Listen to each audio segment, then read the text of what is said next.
Hello my dears, ये कहानी है दरअसल मेरी नहीं है। ये कहानी है मेरी एक सब्सक्राइबर की। उसने पहली बार लिखा है। वो चाहती है मैं आप सबके साथ शेयर करूं। सो पहली बार मैं भी किसी दूसरे की लिखी हुई शेयर करने वाली हूँ। कहानी का नाम है माय रेवेंज। दरअसल ये एक नॉर्मल कहानी है, लेकिन इसका असली ऑथर चाहती है इसे वंशन बनाकर सुनाया जाए। सो इसलिए हम इसे वंशन में सुनेंगे। ओके। कहानी किसी दूसरे प्लेटफॉर्म में लिखी गई है, क्योंकि रियल ऑथर ही चाहती है इसलिए सुनाने वाली हूँ। और हाँ, इस कहानी को मैंने पूरी तरह अपने तरीके से बदल दिया है। रियल ऑथर की लिखावट और मेरी लिखावट में अंतर है। आप सबसे रिक्वेस्ट है रियल स्टोरी पे एक नज़र ज़रूर डालना। लिंक डिस्क्रिप्शन या फिर कमेंट बॉक्स में मिल जाएंगे। हेलो एवरीवन, मेरा नाम रत्ना है। मैं एक न्यू ऑथर हूँ। माय रिवेंज मेरी पहली स्टोरी है और ये एक स्ट्रेट स्टोरी है, लेकिन मैंने अपनी मर्ज़ी से चिंग एंजल को इस स्टोरी को वंशन में कन्वर्ट करके शेयर करने की परमिशन दी है। उम्मीद है आप सभी को ये स्टोरी पसंद आएगी। आप सभी का धन्यवाद। कहानी की शुरुआत होता है एक काफ़ी बड़ा मैंशन से, जो काफ़ी आलीशान हुआ करता था। लेकिन अब ये एक डरावनी मैंशन में बदल चुका है, इसलिए इस मैंशन का नाम है भूतिया मैंशन। अंदर काफ़ी सारी महंगे महंगे चीज़ मौजूद है और साथ ही एक खौफनाक साया भी। उसी मैंशन के कमरे में एक महिला की तड़पने की आवाज़ आ रही है। मुझे जो चाहिए वो मैं लेकर रहती हूँ। मैं अपना बदला जरूर लूंगी। दूसरी तरफ विंग अभी जवान है और वो अपने छोटे से अपार्टमेंट में नया नया शिफ्ट हुआ है और अभी घर को सजा रहा है। विंग अनाथ है। उसके माता पिता के मौत तब हुआ था जब वो सिर्फ 5 साल का था। तब उसके अंकल मिस्टर वी ने उसे गोद लिया, लेकिन विंग की आंट मिसेस वी विंग को बिल्कुल पसंद नहीं करती। मिसेस वी की 2 बच्चे हैं, मिलिम और मुयांग। मिलिम और मुयांग विंग के साथ अच्छा है, लेकिन माँ के सामने उन दोनों का बिल्कुल भी नहीं चलते। मिसेस वी आए दिन विंग को भला बुरा कहा करती थी, मारा पीटा किया करती थी। साथ ही लेडी वी यानी विंग की माँ के बारे में गलत शब्दों का इस्तेमाल भी किया करती थी। फिर भी विंग हमेशा खामोश सब कुछ सह लेता था। लेकिन एक दिन हद पार हो गया। मिसेस वी ने अपने स्वार्थ के लिए विंग को बेचने की कोशिश की और विंग के विरोध करने पे मिसेस वी ने बुरी तरीके से मारा और रूम में बंद कर दिया। उस दिन विंग ने देखा उसका अंकल और ब्रदर सिस्टर हर कोई खामोश खड़ा रहकर तमाशा देख रहे हैं, लेकिन किसी ने उसका मदद नहीं किया। इस हादसे के बाद विंग ने अंकल का घर छोड़ने का मन बना लिया था और अगले ही दिन घर छोड़ने को तैयार हो गया। वो ज़्यादा पढ़ा लिखा नहीं है, लेकिन उसका दिमाग हर काम में तेज है। जब वो घर से निकल रहा था तब मिस्टर वी उसके पास पहुंचा और कुछ पैसे देकर माफ़ी मांगा। विंग ने नज़र मिस्टर वी के चेहरे पे किया। मिस्टर वी चेहरे से काफ़ी दुखी लग रहा था। विंग के घर छोड़ने से उनके मन में काफ़ी पछतावा था कि वो विंग के लिए कुछ नहीं कर पाया। विंग को तो घर छोड़कर जाना ही था। निकलने से पहले विंग ने एक बार मिस्टर वी को गले लगाया, फिर निकल गया। विंग के पास मिस्टर वी का दिया कुछ पैसे थे, जिससे उसने टैक्सी पकड़ा और उसी पैसे से एक छोटा सा अपार्टमेंट किराए पे ले लिया। फिर पास ही मौजूद लाइब्रेरी में काम करने लगा। उस तरफ लैन मैंशन में वांगजी रूम में सोया हुआ है। वो काफ़ी बीमार दिखाई दे रहा है। घर में मिस्टर लैन, मिसिस लैन और वांगजी का गग लैन सिचन है। मिस्टर लैन का बहुत बड़ा बिजनेस है, लेकिन घर में खुशी नहीं है। आए दिन कुछ न कुछ परेशानी होता रहता है। अभी घर में मौजूद लेडी वी की काला साया वांगजी को निशाना बनाना चाहती है। लैन मैंशन में जो कुछ हो रहा है इस बारे में मिस्टर लैन के गग लैन चिरेन को पता है, लेकिन वो किसी को बता नहीं पा रहा। वही वांगजी रूम में सोया हुआ है, लेकिन अचानक ही उसके शरीर में खरोचने की निशान बनने लगा।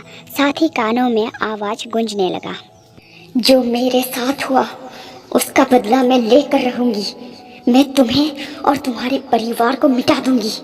जिस तरह मैंने खून के आंसू रोए हैं, तुम्हें और तुम्हारे परिवार को भी रुलाऊंगी। वांगजी का शरीर कांपने और उसे पसीना आने लगा। फिर वो तेजी से चिल्ला उठा और आसपास चारों तरफ देखने लगा। उसके आवाज़ को सुनते ही फैमिली मेंबर्स भागते हुए उसके पास पहुंचे और मैडम लैन ने बेटे को गले लगा ली। बेटा, क्या हुआ? तुम चिल्ला क्यों रहे थे? सब ठीक है ना? वही वांगजी का आंखें लाल और चेहरा पीला पड़ गया है। उसे एहसास हुआ उसकी माँ ने उसे गले लगाया है। अब उसने भी पकड़ लिया। मॉम, वो आई थी।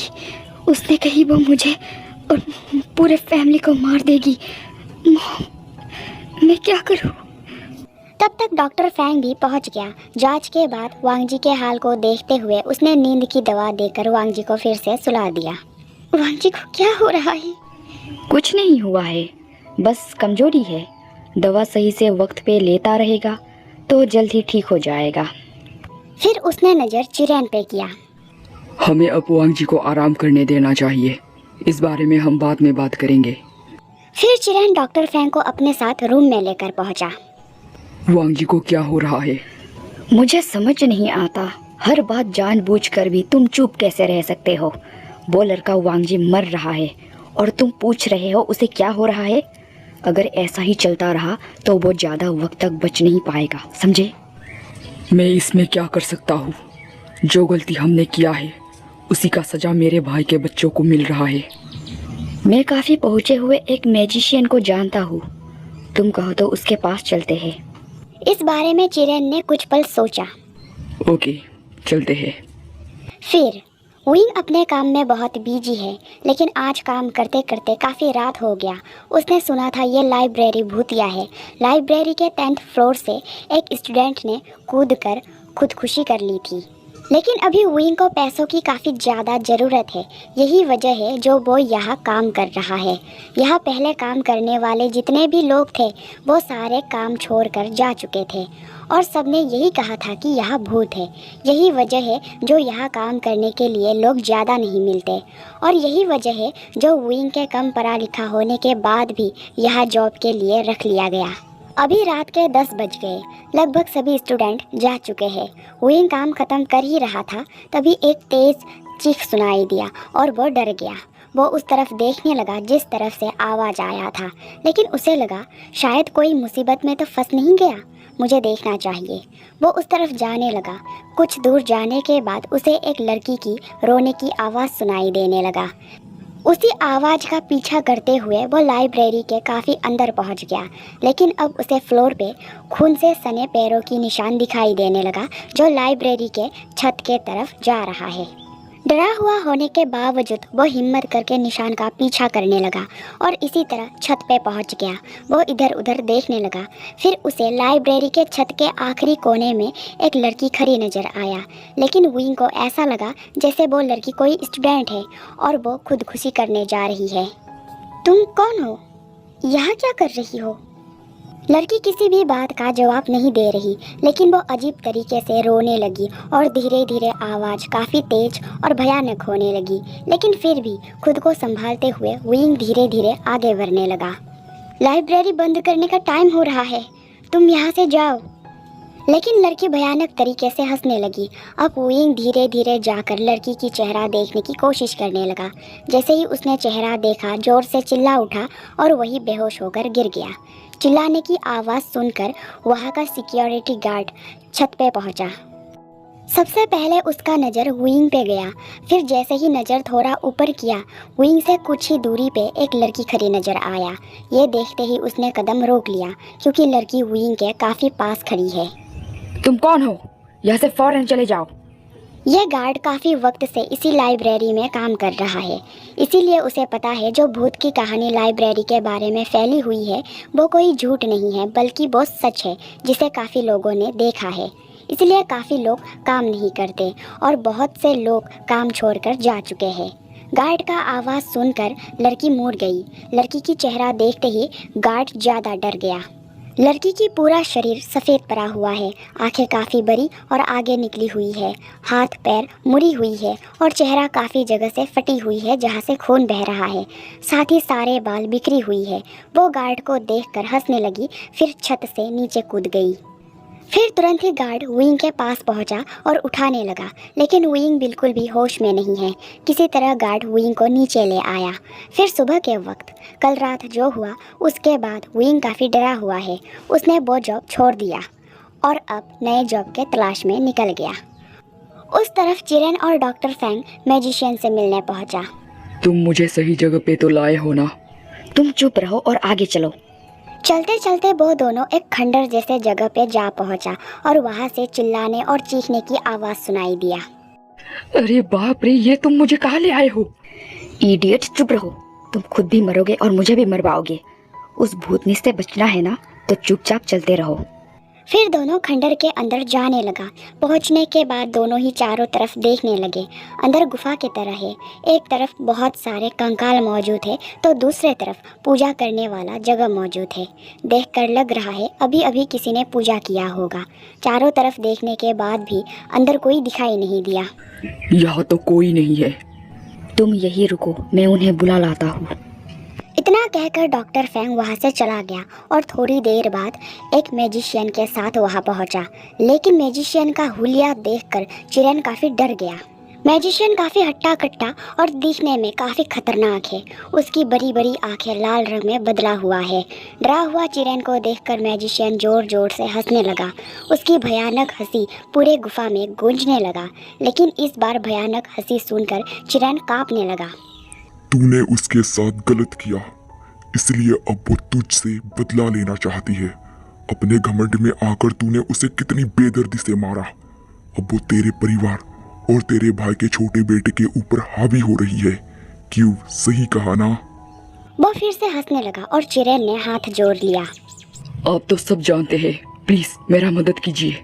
ठीक है, लेकिन मैंने तेरा मदद किया तो मुझे क्या मिलेगा? मैं आपको बहुत सारा पैसे दूंगा, मदद कीजिए। लेकिन चिरेन की बात सुनकर मैजिशियन गुस्सा हो गया और गर्दन पकड़ के चिरेन को हवा में उठाने लगा। तू मुझे पैसों का लालच देता है? तेरी इतनी हिम्मत! यह नज़ारा देखकर तुरंत डॉक्टर फैंग पैरों में पड़ गया। उसे माफ कर दीजिए, उसकी तरफ से मैं माफी मांगता हूँ, प्लीज छोड़ दीजिए। मैजिशियन ने चिरेन को नीचे पटक दिया और चिरेन ने कमर पकड़ लिया। हाय, मैं मर गया, मेरा कमर टूट गया। तुरंत ही उसके पास पहुंचकर डॉक्टर फैंग फुसफुसाने लगा कि बेवकूफ, मरना है क्या? औरतों की तरह हरकत करना छोड़ो। ये सब तुम क्या बकवास कर रहे हो? वो मैजिशियन तुम्हें मार देगा, साथ में मुझे भी। ठीक है, मैं समझ गया, मुझे माफ कर दीजिए। आगे से ऐसा गलती नहीं होगा और आप मेरी मदद के बदले जो चाहेंगे मैं वो आपको जरूर दूंगा। आप बताइए, आप मदद के बदले क्या लेना चाहते हैं? बताइए, मैं आपके लिए क्या कर सकता हूँ? मुझे एक लड़की का तलाश है जिसके गले के नीचे एक लाल रंग के अर्धचंद्र का निशान है। वो लड़का मुझे चाहिए। इसके बदले मैं तेरा मदद करूंगा। अर्धचंद्र मतलब? You idiot! अर्धचंद्र यानी क्रेसेंट मून। जी, मैं समझ गया, लेकिन आपको वो लड़का क्यों चाहिए? अपने काम से काम रखो, इडियट! मेरे नेफ्यू के लिए आप कुछ कीजिए। वो दिन ब दिन उस साये के वश में होता जा रहा है। ये पेंडेंट लो। ये आम पेंडेंट नहीं है। इसे हमेशा उस लड़के को पहना के रखना। वो साया उसे हानि पहुंचा नहीं पाएगी। तू उस लड़के को जल्द से जल्द मेरे पास लेकर आना, तब मैं पूरी तरह उस साये से तुझे मुक्ति दिला दूंगा। फिर 6 महीना बीत गया। अब वांगजी ठीक है और ऑफिस में काम भी करने लगा है। लेकिन आज वो काफ़ी गुस्से में है क्योंकि एक एम्प्लॉई ने ठीक से काम नहीं किया। तभी सिचेन भी कैबिन में पहुंचा। गग, आप यहाँ? कोई काम था? बस करो वांग जी, कितना डांटोगे? जाने दो। उसने जाने का इशारा किया और एम्प्लॉई निकल गया। फिर सिचेन वांग जी को बिठाने लगा। वांग जी, इतना गुस्सा ठीक नहीं है, थोड़ा शांत रहा करो। जब कोई गलती करता है मुझे गुस्सा आता है। मुझे लगता है अब तुम्हारा शादी करवा देना चाहिए। गग, आप मेरा चिंता मत करो, आप अपनी शादी का सोचो। शाओ जी ने आपसे क्या कही थी और आप क्या कर रहे हैं? घर जाओ, नहीं तो शाओ जी नहीं छोड़ेगी। यह सुनने के बाद घबराते हुए सिचेन बाहर निकल गया, जो देखकर वांगजी मुस्कुराने लगा। बीते 6 महीनों में सिचेन का शादी हो चुका है। वो जल्दी जल्दी घर पहुंचा, फिर वाइफ को ढूंढने लगा। शी कहाँ हो? तभी यान ली वॉशरूम से बाहर निकली। आप यहाँ इतनी जल्दी आ गए आप? सिचेन भी रूम में पहुँच गया। आप इस वक्त इतने जल्दी आ गए? तुमने ही कही थी मैं तुम्हें घूमने लेकर नहीं जाता, तो चलो हम घूमने जाएंगे। ठीक है, मैं अभी रेडी होकर आती हूँ। इन दोनों के शादी को पूरे 5 महीने पूरे हो चुके हैं और अब वांगजी भी मैजिशियन के दिए हुए पेंडेंट से ठीक है। तबीयत में सुधार होते ही उसने ऑफिस ज्वाइन कर लिया और 4 महीने में ही वो एक काबिल CEO बन गया। उससे सभी एम्प्लॉई काफ़ी ज़्यादा डरते हैं और पीठ पीछे बुराई भी करते हैं। अब वुइंग भी वांगजी के कंपनी का ही एक वर्कर है, लेकिन उन दोनों का कभी भी एक दूसरे से आमना सामना नहीं हुआ। वुइंग को यहाँ जॉब एक दोस्त ने दिलाया था। उसके दोस्त ने सिचेन से जॉब की सिफारिश किया था। फिर वुइंग को जॉब के लिए रख लिया गया। अब वुइंग इस जॉब से काफ़ी खुश भी है। उसने ये जॉब 5 महीने पहले शुरू किया था। साथ ही पढ़ाई भी शुरू कर दिया और सिचेन भी पैसों के मामले में मदद करता है। इसलिए वुइंग सिचेन का दिल से रेस्पेक्ट करता है। लेकिन उसे वांग जी के बारे में ज़्यादा नहीं पता। उसने वांग जी के बारे में जो सुना उसी को सच मान बैठा। जैसे कि वांग जी काफ़ी गुस्सैल, निहायती घमंडी, अकड़ू इंसान है। अपने सामने और किसी को देखता नहीं, साथ ही काफ़ी ज़्यादा बदतमीज किस्म का है। यही सारी बातें वुइंग ने वांग जी के बारे में अच्छी तरह सुन रखा है। अभी इस वक्त वुइंग काफ़ी डरा हुआ है क्योंकि उसे वांग जी के पास कॉफ़ी लेकर जाने का काम दिया गया है। लेकिन क्योंकि वुइंग ने जो वांग जी के बारे में काफ़ी तारीफ सुन रखा है, इसलिए उसका हाथ पैर कांपने लगा है। आखिर वो अब वांग जी के पास कॉफ़ी लेकर जाए कैसे? वो यही सोचने में बिजी है। लेकिन तभी उसके पास मियाओ पहुंची। अभी जाना है ना कि रात में मिस्टर? किसकी राह देख रहे हो? कॉफ़ी लेकर बॉस के पास जाओ वरना वो गुस्सा हो जाएगा। वुइंग हाँ में सिर हिलाने लगा कि जी मैडम, मैं अभी जाता हूँ। वो कॉफ़ी लेकर जाने लगा और मियाओ नफरत के नज़र से देखती रही। बेवकूफ़ लड़का। मियाओ वुइंग का सीनियर है। वो एक निहायती घमंडी लड़की है और वांग जी को काफ़ी पसंद भी करती है। साथ ही वुइंग से एक खास तरह से नफरत करती है। दूसरी तरफ वुइंग कैबिन के बाहर खड़ा है। वो सोच रहा है अंदर जाऊँ या ना जाऊँ। खैर, उसने नॉक किया। कम इन। वुइंग अंदर जाने लगा। Sir, coffee. हाथ से इशारा करते हुए वांग जी ने कहा, यहाँ रख दो और जाओ। लेकिन रखते हुए वुइंग का हाथ टेबल पे मौजूद फाइल्स पे लगा और सारा नीचे गिर गया। वैसे भी डरा हुआ है और ये होने के बाद तो उसे पसीने भी आने लगा। सॉरी सर, मैंने जानबूझकर नहीं किया, गलती से हो गया। मेरे वजह से ये गिरा है, मैं अभी उठा देता हूँ। वो उठाने लगा लेकिन वांग जी के तरफ से एक भी शब्द नहीं आया क्योंकि उसका नज़र वुइंग के चेहरे से हट नहीं रहा। ये कौन है? तभी वांग जी का सेक्रेटरी लू मिंग दौड़ता हुआ अंदर पहुंचा। तुमने ये क्या किया? तुम्हारा इतना हिम्मत? तुमने ये जानबूझकर किया है ना? मैं तुम्हें अभी इसी वक्त जॉब से निकालता हूँ। मेरा मुंह क्या देख रहे हो? हाँ, यहाँ से निकलो अभी इसी वक्त। वुइंग माफ़ी मांगने लगा लेकिन लू मिंग हाथ पकड़ के खींचने लगा, जिस वजह से वुइंग को दर्द महसूस हुआ। शर्मिंदा वुइंग माफ़ी मांगे जा रहा था। तुम जैसे मिडिल क्लास लोगों को मैं अच्छी तरह जानता हूँ। अभी इसी वक्त यहाँ से निकल जाओ, नहीं तो तुम्हारे लिए अच्छा नहीं होगा। उसने वुइंग को जोर से धक्का दे दिया, जिस वजह से वुइंग कैबिन से बाहर हो गया। वुइंग काफ़ी दुखी हो गया और 1-2 बूंदे आंसू बहाते हुए वहाँ से निकल गया। वही अंदर पहुंचकर लू मिंग ने वांग जी को आवाज़ लगाया लेकिन वांग जी के तरफ से कोई शब्द नहीं आया। उसे देखकर ऐसा लग रहा है जैसे अभी वो इस दुनिया में है ही नहीं। इस खड़ूस को क्या हो गया? उसने वांग जी के कंधे पे हाथ रखा कि सर, वो लड़का चला गया, मैंने उसे जॉब से निकाल दिया। आप चिंता मत कीजिए, जब तक मैं आपके साथ हूँ कोई आपका बाल भी नहीं छू सकता। उसके बातों से वांग जी को होश आया और हड़बड़ी में पूछने लगा, आखिर वो लड़का यानी वुइंग कहाँ गया? अभी तो बताया, लगता है इसे ठीक से सुनाई नहीं दे रहा। मैंने उसे जॉब से निकाल दिया, साथ ही मैंने उसे काफ़ी डांटा भी। उसके स्टाइलिश हाव भाव को देखकर और बातों को सुनने के बाद वांग जी आग बबूला होकर देखने लगा। यू स्टूपिड, अगर वो यहाँ से गया तो तुम्हारे लिए ठीक नहीं होगा। जाकर उसे सही सलामत मेरे पास लेकर आओ, वरना तुम्हें जॉब से निकाल दूंगा। साथ ही ध्यान दूंगा तुम्हें कहीं और जॉब ना मिले। लू मिंग तो तारीफ की उम्मीद कर रहा था लेकिन ये सब सुनने के बाद हैरान और परेशान हो गया, साथ ही काफ़ी डर गया। आखिर वांग जी ने अभी क्या कहा? मैंने जो कहा क्या तुम्हें सुनाई नहीं दे रहा? जाकर उसे लेकर आओ। अगर 1 घंटे के अंदर मेरे कैबिन में नजर नहीं आया तो तुम्हारा खैर नहीं। इतना सुनते ही लू मिंग बुलेट ट्रेन के रफ्तार से कैबिन से बाहर निकल गया और पागलों की तरह पूरे कंपनी में ढूंढने लगा। बार बार उसके कानों में वांग जी का धमकी गूंज रहा है। यू स्टूपिड, अगर वो यहाँ से गया तो तुम्हारे लिए ठीक नहीं होगा। जाकर उसे सही सलामत मेरे पास लेकर आओ, वरना तुम्हें जॉब से निकाल दूंगा। साथ ही ध्यान दूंगा तुम्हें कहीं और जॉब ना मिले। मैंने जो कहा क्या तुम्हें सुनाई नहीं दे रहा? जाकर उसे लेकर आओ। अगर 1 घंटे के अंदर मेरे कैबिन में नजर नहीं आया तो तुम्हारा खैर नहीं। वहीं दूसरी तरफ वांग जी बेसब्री से वुइंग का इंतजार कर रहा है। वो लड़का, क्या वो वही लड़का हो सकता है जिसे मैं 3 महीनों से पागलों की तरह ढूंढ रहा हूँ? क्या ऐसा हो सकता है?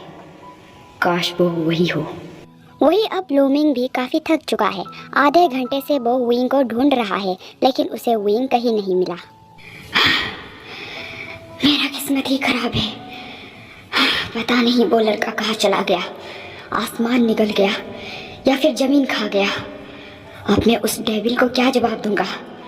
अगर मैं उस लड़के के बिना गया तो वो खड़ूस मुझे कच्चा चबा जाएगा। उसने नज़र ऊपर किया। हे भगवान, मुझे उस शैतान से बचा लेना। मैं आपको 101 रुपये का गिफ्ट दूंगा। वो फिर से चलने लगा, लेकिन तभी उसका किसी से टक्कर हो गया। दिखाई नहीं देता क्या तुम्हारा इतना हिम्मत जो तुम मुझसे टकरा गए? मुझे माफ़ कर दो सर, गलती से आपके साथ टकरा गया। I am really sorry. माफ़ी तो मुझे आपसे मांगना चाहिए, क्योंकि मैंने आपसे काफ़ी बदतमीजी से बात किया, इसीलिए मैं आपसे माफ़ी मांगता हूँ। प्लीज़ मुझे माफ़ कर दो। यह सुनने के बाद विंग हैरानी नज़र से देखने लगा। इसे भला क्या हो गया? कुछ वक्त पहले तो मेरे ऊपर पागलों की तरह चिल्ला रहा था, अब इतने प्यार से बात कर रहा है और माफ़ी भी मांग रहा है। लूमिंग ने देखा विंग उसके तरफ हैरानी नज़र से देखे जा रहा है। अगर ये नहीं माना तो वो भूखा भेड़िया मुझे कच्चा चबा जाएगा। क्या तुमने मुझे माफ़ कर दिया? विंग ने हाँ में सिर हिलाया। हाँ, बच गया। तुम मेरे साथ आओ। विंग कुछ कहना चाहता था, लेकिन लूमिंग जाने लगा तो विंग भी पीछे पीछे वांग जी के कैबिन के बाहर पहुंच गया। लूमिंग ने गहरी सांस भरकर दरवाज़ा खटखटाया, लेकिन वांग जी ने बड़े ही कठोर आवाज़ में पूछा, कौन है? जिसे सुनने के बाद लूमिंग के साथ विंग भी डर गया। सर, मैं हूँ, मैं उस लड़के को ले आया। यह सुनने के बाद वांग जी ने अंदर बुलाया, फिर दोनों व्यक्ति अंदर पहुंचा। जैसे ही वांग जी का नज़र विंग पे गया, वो देखता ही रहा। जब लूमिंग ने आवाज़ लगाया, तब जाके वांग जी ने हाथ से इशारा करके निकल जाने कहा। फिर लूमिंग निकल गया। उसके बाद वांग जी ने विंग से नाम पूछा। मेरा नाम विंग है और मैं आपके कंपनी में फूड डिपार्टमेंट में काम करता हूँ। यह सुनने के बाद वांग जी ने सिर्फ में जवाब दिया, लेकिन उसने देखा विंग के चेहरे पे उदासी छाया हुआ है, जिसे देखने के बाद उसे दिल में दर्द महसूस होने लगा। उसके उदास होने पे मुझे बुरा क्यों लग रहा है? ये सब मेरे साथ क्या हो रहा है? तुम उदास क्यों हो? सर, मैं सच कह रहा हूँ, वो फाइल्स गलती से मेरे हाथ लगने की वजह से गिरा था। मैंने वो जानबूझकर नहीं किया। प्लीज़ मुझे जॉब से मत निकालिए। मैं तुम्हें जॉब से नहीं निकालूंगा। मैं जानता हूँ तुमने वो सब जानबूझकर नहीं किया था। अब तुम जाकर अपना काम कर सकते हो। शुक्रिया अदा करने के बाद विंग वहाँ से निकल गया और वांग जी उसे जाता हुआ देखता रहा। फिर होठों पे एक छोटा सा मुस्कान आ गया। अब मैं तुम्हें कहीं जाने नहीं दूंगा, तुम मेरे साथ ही रहोगे। फिर उसने लूमिंग को बुलाया। पहुंचकर लूमिंग ने पूछा, क्या वांग जी ने उसे बुलाया? तुम्हारे पास बस 30 मिनट है। विंग के बारे में मुझे सारी इन्फॉर्मेशन चाहिए। लेकिन लूमिंग वांग जी को सवाल भरी नज़र से देखने लगा। तुम्हारा वक्त शुरू हुआ। यह सुनते ही लूमिंग दौड़ते हुए बाहर जाने लगा। इस साइको के मन में चल क्या रहा है? वो उस लड़के के साथ करना क्या चाहता है?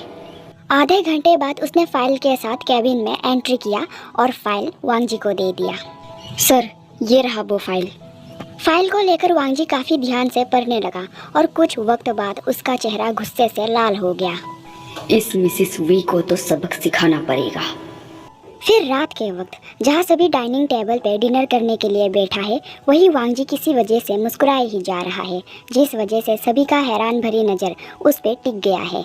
ऐसा पहले कभी नहीं हुआ था। तभी सिचन ने हाथ वांग जी के सिर पे रखा। वांग जी, सब ठीक है ना? तुम मुस्कुरा क्यों रहे हो? आवाज़ सुनकर वांग जी को होश आया और देखा सभी का नज़र उसी पे है। उसने नज़र नीचे कर लिया। कुछ नहीं गगा, सब ठीक है। लेकिन मैडम लेन ने देखा वांग जी का पूरा चेहरा लाल पड़ गया है। लगता है मेरे कोल्ड सीईओ बेटे को कोई मिल गया है। दूसरी तरफ भूतिया मैंशन में लेडी वी की रोने की आवाज़ गूंज रही है। लैंचरेन, तुमने मुझे और मेरे परिवार को ख़त्म कर दिया।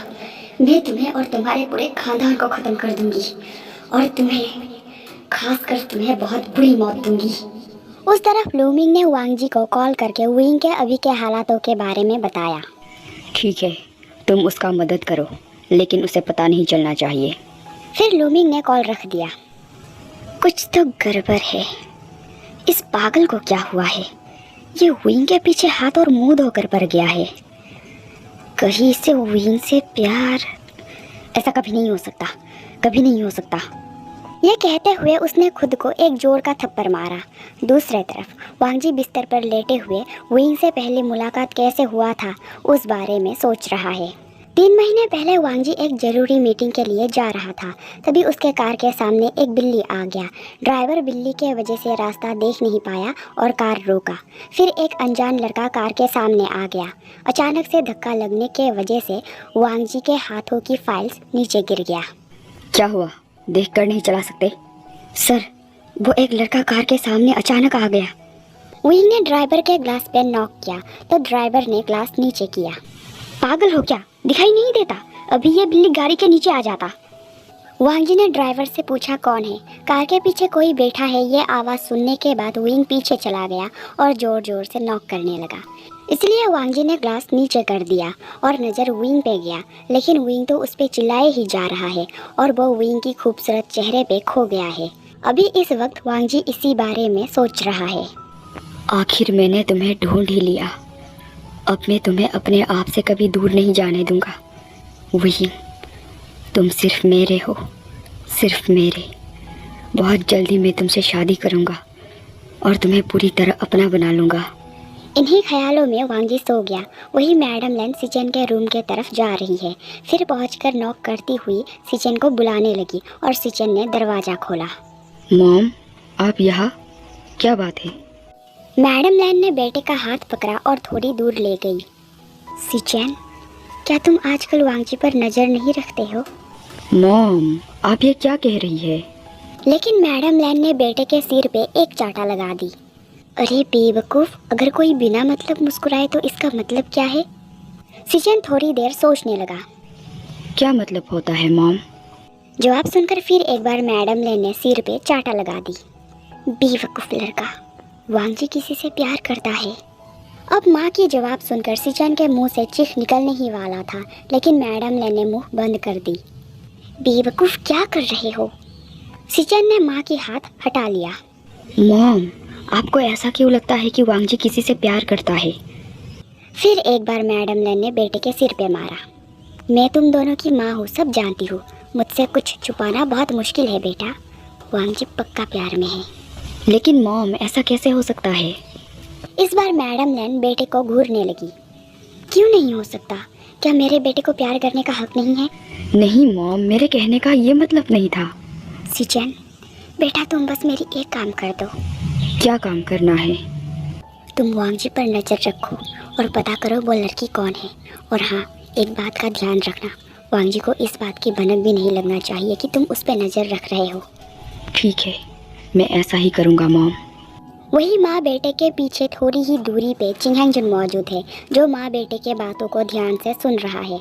जब माँ बेटे दोनों वहाँ से चले गए तब वो बाहर आया और दिल पर हाथ रख लिया। यकीन नहीं होता वांगजी और प्यार। सबसे पहले मैं अपनी अर्शी की चेहरा देखूंगा और बात करूंगा। लियांगहुआ और सिचन देखते ही रह जाएंगे और मैं अपनी होने वाली अर्शी की पता लगा लूंगा। अच्छा, ऐसा क्या? आवाज़ अचानक और पीछे से आया, इसलिए चिंगहंगजुन ने तुरंत नज़र पीछे किया। देखा, ये तो उसकी वाइफ और बेटा है। आप ऐसा करेंगे, मैंने तो बिल्कुल भी नहीं सोचा था। डैड, सच में आप ऐसा करेंगे? हे, तुम दोनों ने कुछ गलत सुना होगा। मैं क्या करूंगा? कुछ भी तो नहीं। लेकिन मैडम लैन और सिचन सीरियस फेस के साथ उसे घूरने लगा। हाँ, तुम दोनों से जीतना मुश्किल है। क्या आपने हमारी सारी बातों को सुन लिया? हाँ, मैंने सुना। यंग मास्टर लैन, बताइए इस मुजरिम को क्या सजा दिया जाए? मार दिया जाए या छोड़ दिया जाए? इन्होंने हमारे बातों को सुनने का घोर अपराध किया है। योर हाइनेस मॉम, आप इन्हें माफ़ कर दीजिए। क्यों? डैड हमारा काम आसान कर देंगे, हमारी मदद करेंगे उस लड़की को ढूंढने में। आपका कोई आखिरी ख्वाहिश? बस करो तुम दोनों अपना ये नाटक और ये सोचो हम उस लड़की को ढूंढेंगे कैसे। फिलहाल सिचन वांगजी पे नज़र रखेगा और आप भी। मैं नज़र रखूंगा, पर कैसे? वो मैं नहीं जानती कैसे, पर आपको नज़र रखना होगा। फाइन। दूसरी तरफ चिरन अपनी मीटिंग के लिए सिटी से बाहर गया हुआ था और सारा काम खत्म करके अभी वापस घर लौट रहा है। तभी अचानक कार के सामने से एक परछाई गुजरी और ड्राइवर ने कार रोका। क्या हुआ? तुमने कार क्यों रोका? शायद कार के नीचे कोई आ गया है। बेवकूफ कहीं के, तुम देखकर नहीं चला सकते? अगर वो मर गया होगा तो क्या होगा? सर, वो अचानक से सामने आ गया था। अब मेरा मुंह क्या देख रहे हो? जाओ और देखो जिंदा है या मर गया। ड्राइवर बाहर निकलकर कार के नीचे देखने लगा, लेकिन कार के नीचे कोई नहीं है। क्या हुआ? सर, कार के नीचे कोई नहीं है। क्या कोई नहीं है? लेकिन तभी चिरैन का नज़र ड्राइवर के पीछे कुछ ही कदम के दूरी पर मौजूद महिला पर गया, जो काफ़ी अजीब दिख रही है।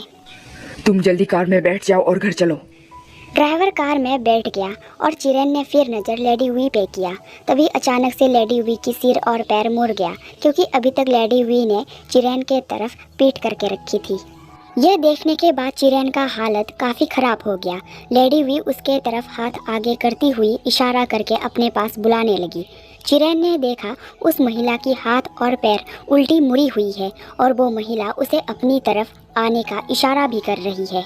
उसने ड्राइवर के सिर पर एक चांटा लगा दिया। यू इडियट, जल्दी कार स्टार्ट करो। जल्दबाजी में ड्राइवर ने कार स्टार्ट किया और आगे बढ़ने लगा।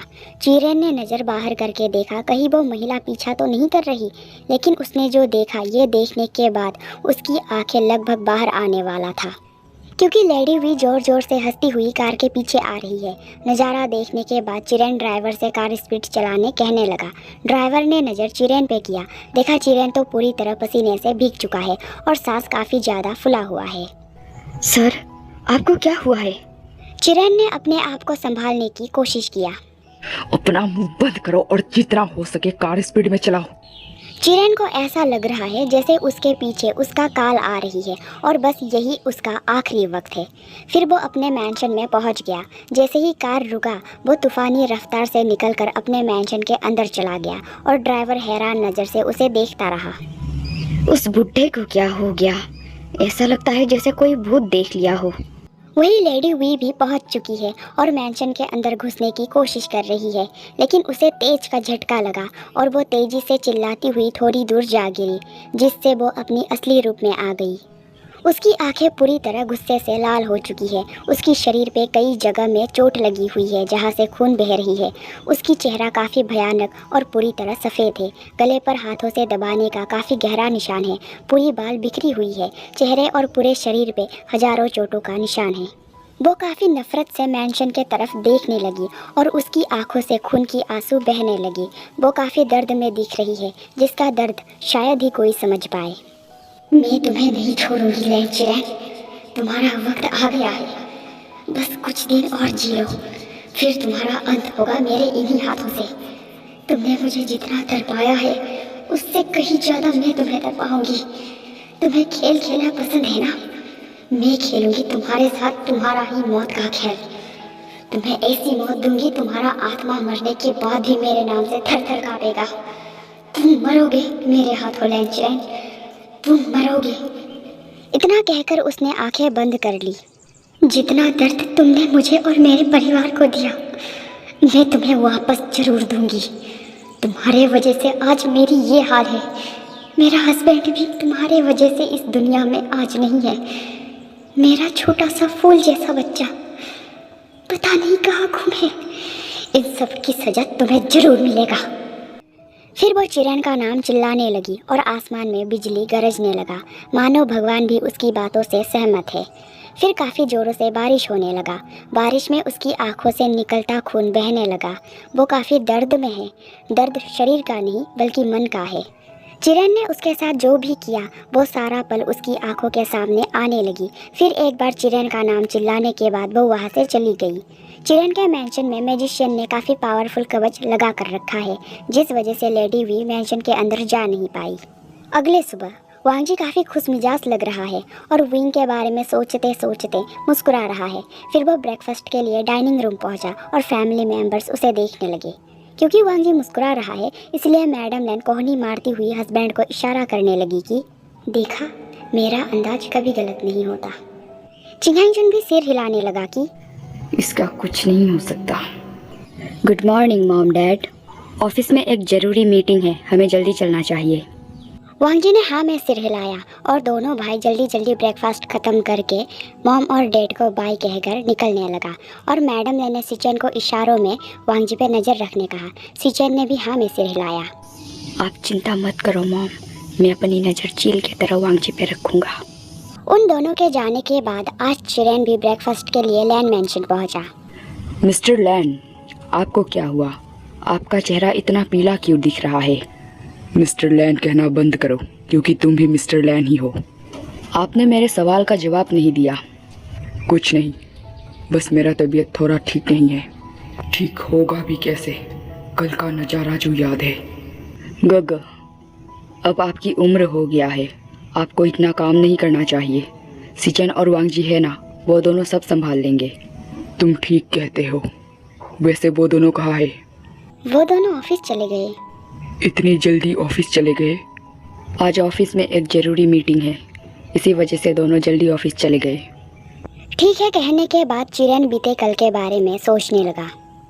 अगर जीना है तो उस भूतनी का कुछ करना ही पड़ेगा, नहीं तो वो मुझे मार डालेगी।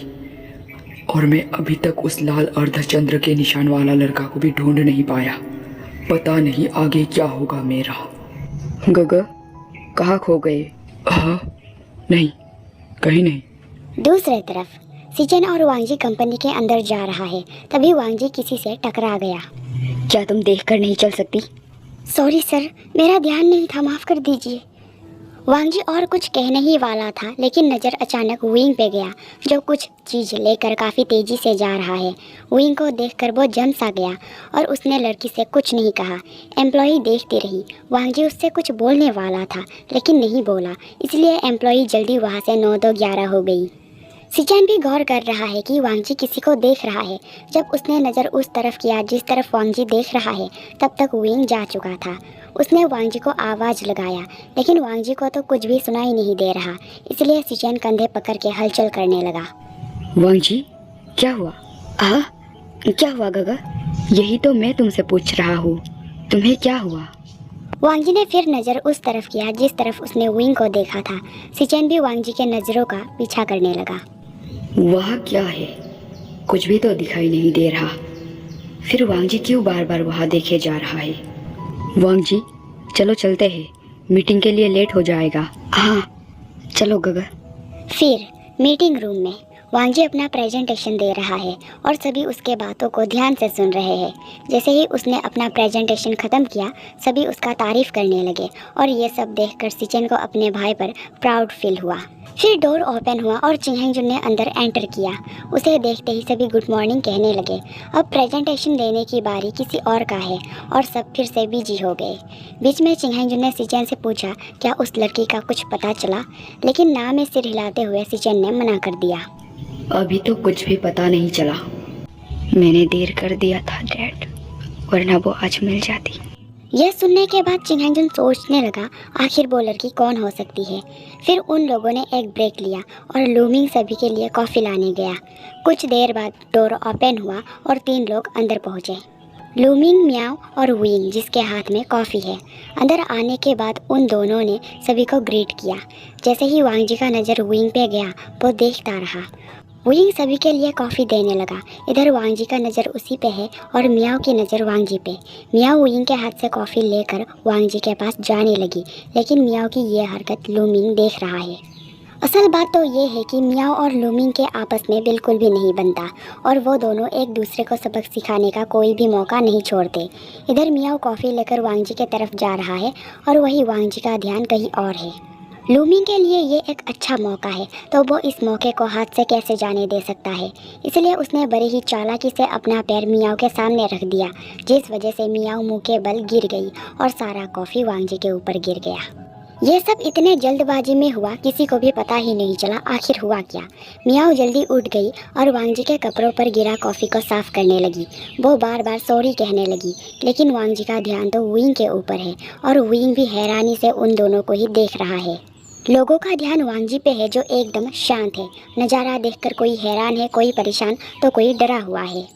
अंदर ही अंदर चिंगहाईजुन और सीचेन तो परेशान है क्योंकि उन दोनों को वांगजी का नेचर अच्छे से पता है। अब पता नहीं वांगजी क्या करेगा, इस लड़की की तो खैर नहीं। वही लूमिंग अंदर ही अंदर हंस रहा है। तूफान के आने से पहले की शांति, ये लेन वांगजी नाम का ज्वालामुखी अब फटेगा और मियाओ नाम की सनसनी को उखाड़ कर यहाँ से फेंक देगा। अब ड्रामा देखने में मजा आएगा। यह लूमिंग अंदर ही अंदर सोचकर खुश हो रहा है। वही मीटिंग में मौजूद सभी के शक्ल पे 12 बजे हुए हैं क्योंकि उन सबको पता है लेन वांगजी कितना गुस्सैल है। विंग डरा हुआ है, लेकिन जब सबने देखा सब ठीक है और वांगजी भी शांत है तो सीचेन थोड़ा ध्यान देकर भाई को देखने लगा। आखिर वांगजी इतना शांत कैसे है। फिर उसकी नज़र मियाओ पे गया। वो दोनों को बारी बारी से देखने लगा। जो नज़ारा देखा उस पर सीचेन को यकीन नहीं हुआ। चिंगहाईजुन और सीचेन ऐसे डायरेक्शन पर खड़े हैं जहाँ से देखने पर ऐसा लगता है वांगजी मियाओ को देख रहा है, लेकिन असल में तो वो विंग को देख रहा है। अब सीचेन को लगा वो लड़की जिसे वांगजी चाहता है वो मियाओ है।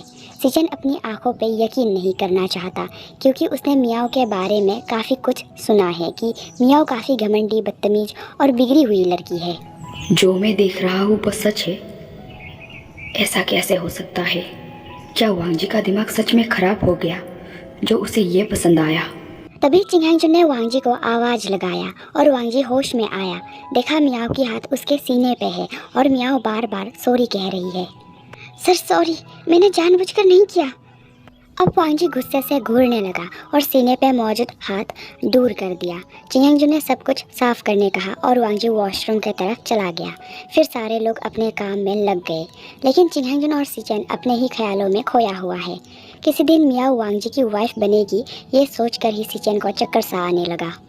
लूमिंग ने तो सोचा कुछ और था और हुआ कुछ और। उसने तो मन ही मन एक मस्त ड्रामा सोच रखा था, लेकिन यह उसके हिसाब से कुछ नहीं हुआ। उसे तो मियाओ पे गुस्सा आने लगा, लेकिन चिंगहाईजुन का आवाज़ सुनकर सीचेन और लूमिंग होश में आया। तब तक वांगजी भी पहुंच गया, जिसे देखने के बाद उसे पता चल गया वांगजी गुस्से में है।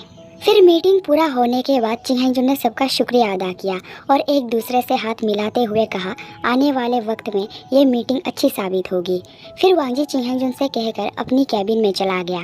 कैबिन पहुंचने के बाद वो ज़ोर से चिल्लाने और मौजूद चीज़ों को इधर उधर फेंकने लगा। फिर उसने दीवार पर हाथ मारा। आखिर मेरा ध्यान कहाँ था? मैंने उस लड़की को अपने आप को छूने कैसे दिया? लेकिन उसके आंखों में विंग का चेहरा आने लगा और उसने आंखें बंद कर लिया। जब भी मैं उसे देखता हूँ होश खो देता हूँ। मुझे पता नहीं चलता मैं क्या करूँ, कैसे अपने आप को संभालूँ। पता नहीं जब उसने मुझे उस लड़की के इतने करीब देखा तब क्या सोचा होगा, उसे कैसा लगा होगा। वो काफ़ी निराश हुआ होगा। वांगजी ये भूल गया है कि उसके और विंग के बीच कुछ भी नहीं है, तो फिर विंग बुरा क्यों मानेगा। लेकिन उसे लग रहा है कि मियाओ को उसके इतने करीब देखकर विंग काफ़ी निराश हुआ होगा। आखिर इस वक्त विंग उसके बारे में क्या सोच रहा होगा। यही सोचते सोचते वो अपने बालों को नोचने लगा। उसका प्यार धीरे धीरे विंग के लिए जुनून बनता जा रहा है, साथ ही वो पागल होता जा रहा है। दूसरी तरफ विंग अपना काम कर रहा है। फिलहाल तो उसे वांगजी से सिर्फ डर लगता है। वो उन बातों से अनजान है कि वांगजी उसके बारे में क्या सोचता है, उसके लिए पागल हो रहा है, उसके लिए मरे जा रहा है। काम ख़त्म करते करते रात के 9 बज गए और अब जाकर वो घर जाने के लिए कंपनी से निकला है। वो टैक्सी से घर जा ही रहा था, लेकिन बीच रास्ते में टैक्सी रुक गया। उसने पूछा क्या हुआ, तो ड्राइवर ने बोला टैक्सी ख़राब हो गया। विंग ने देखने कहा शायद ठीक हो जाए और ड्राइवर टैक्सी से उतरकर देखने लगा। वही मौजूद लेडी वी की आत्मा विंग को देख रही है। विंग को भी ऐसा लगा जैसे कोई उसे देख रही है, लेकिन जब उसने नज़र चारों तरफ किया कोई नज़र नहीं आया। सर, यह टैक्सी ख़राब हो चुका है, इसे ठीक करने के लिए गैरेज लेकर जाना पड़ेगा। विंग बाहर आया और पैसे देते हुए कहने लगा ठीक है, मैं पैदल ही चला जाऊंगा। फिर वो अपने घर के तरफ बढ़ने लगा। कुछ दूर जाने के बाद उसे अपने पीछे धीमी धीमी किसी के चलने की आवाज़ सुनाई दिया। पहले तो उसे लग रहा था कोई उसे घूर रहा है और अब उसे कदमों की आवाज़ सुनाई देने लगा। पीछे मुड़कर देखने का उसका हिम्मत नहीं हो रहा। मैं हिम्मत वाला हूँ, मैं बहुत हिम्मत वाला हूँ, मैं किसी से नहीं डरता। वो पीछे पलट गया, लेकिन कोई नज़र नहीं आया। मैं कितना पागल हूँ, यहाँ तो कोई भी नहीं है। लगता है मेरा कान बज रहा है। बेवजह मैं भी डर रहा था। वो फिर से चलने लगा। कुछ वक्त हुआ ही था, लेकिन अभी फिर से साफ साफ कदमों की आवाज़ सुनाई देने लगा और वो वहीं रुक गया। फिर एक बार उसने मुड़ कर देखा, लेकिन वहाँ कोई नहीं है। अब वो काफ़ी घबरा गया और पसीना भी आने लगा। कौन है तुम? जो कोई भी हो, मेरा पीछा क्यों कर रहे हो? मैंने तुम्हारे साथ क्या किया? कौन हो? मेरे सामने आओ, नहीं तो मैं पुलिस में कंप्लेंट कर दूंगा। फिर चक्की पीसते रहना। मेरा पीछा करना छोड़ दो। फिर वो तेजी रफ्तार से घर के तरफ बढ़ने लगा। मैंने किसी का क्या बिगाड़ा है? मेरे साथ ही ये अजीब अजीब हादसा क्यों होता रहता है? अब पता नहीं मेरे पीछे कौन पड़ा है। क्या वो कोई चोर है? लेकिन मेरे पास तो पैसे भी नहीं है। अगर उसने मुझ पे हमला किया तो मैं क्या करूँगा?